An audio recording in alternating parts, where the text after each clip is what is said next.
Red book అనేది కక్ష సాధింపు చర్య కాదని ఏపీ హోంమంత్రి వంగలపూడి అనిత తెలిపారు. గత ప్రభుత్వంలో నిబంధనలు పాటించిన అధికారులపై చర్యలు తీసుకోవడానికి మాత్రమేనని స్పష్టం చేశారు. రాష్ట్రంలో ప్రతి ఒక్కరూ భద్రతగా భరోసాగా ఉండేలా చేస్తామన్నారు. వైజాగ్ సిపి కార్యాలయంలో డీజీపీ ఇతర పోలీసు ఉన్నతాధికారులతో హోంమంత్రి అనిత సమావేశమయ్యారు. ఈ సందర్భంగా హోంమంత్రి మాట్లాడారు. సోషల్ మీడియాలో నేటికి నేను బాధితురాలినని చెప్పారు. అసభ్య పోస్టులపై విచారణ చేసినా చర్యలు తీసుకుంటామని చెప్పారు. కలిసికట్టుగా పనిచేసి పోలీసుల పనితీరులో మార్పు తీసుకొస్తామని అనిత అన్నారు. ప్రజలు ధైర్యంగా స్టేషన్ కు వెళ్లి బాధలు చెప్పుకునేలా భరోసా ఇవ్వాలని సూచించారు. మహిళల మిస్సింగ్ కేసులపై దర్యాప్తు చేస్తామని తెలిపారు.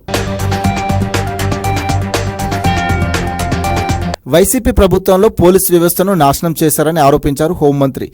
కేంద్ర ప్రభుత్వం నుంచి నిధులొచ్చినప్పటికీ పోలీసు అకాడమీ నిర్మాణాలు చేయలేదని విమర్శించారు. నేటికి విశాఖ జిల్లాలో ఒక పిఎస్ రేకుల షెడ్డులోనే నడుస్తుందని తెలిపారు. విశాఖలో సిపి కార్యాలయం తాకట్టులో ఉందన్నారు. ఇంకా కొన్ని ప్రభుత్వ కార్యాలయాలు తాకట్టులో ఉన్నాయని చెప్పారు. ఎస్కట్ వాహనాలు కూడా పనిచేయట్లేదని ఫిర్యాదులు వస్తున్నాయని పేర్కొన్నారు. చాలా చోట్ల సీసీ కెమెరాలు, ప్రింట్ స్కానర్లు పనిచేస్తలేవని అన్నారు. వైసీపీ ప్రభుత్వంలో ఒక్క కానిస్టేబుల్ ఉద్యోగం కూడా ఇవ్వలేదని విమర్శించారు. హోంశాఖకు ఎన్ని నిధులు అవసరమో నివేదిక సిద్ధం చేశామని హోంమంత్రి అనిత తెలిపారు.